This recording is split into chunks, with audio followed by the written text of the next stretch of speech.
U.S. officials say a temporary pier in Gaza has been reattached to the coast after it was damaged weeks ago due to severe weather. Meanwhile, the Israeli prime minister announced he will address a joint meeting of Congress in July amid the country's ongoing war with Hamas. NBC's Raf Sanchez has more on the situation in the Middle East. Israeli Prime Minister Benjamin Netanyahu will address a joint session of Congress on July 24th. Two sources familiar with the situation tell NBC News.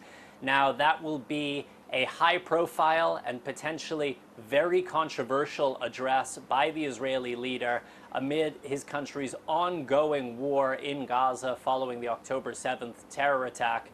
A number of Democrats, including Senator Bernie Sanders, have said they will not attend that address. Senator Sanders calling Prime Minister Netanyahu a war criminal, an allegation that the Israeli leader denies.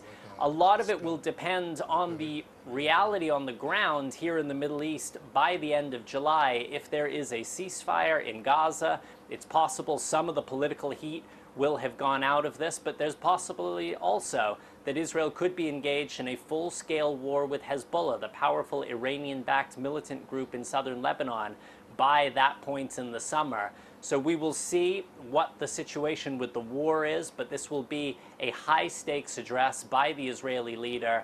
That acceptance of the invitation coming on the same day that Israel struck a UN school in central Gaza.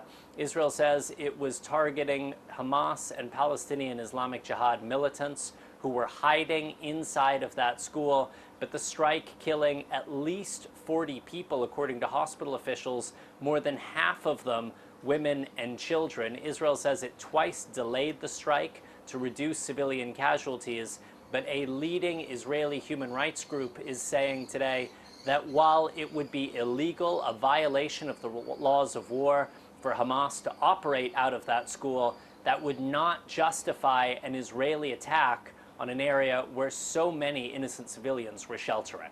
Raf Sanchez, NBC News, Tel Aviv.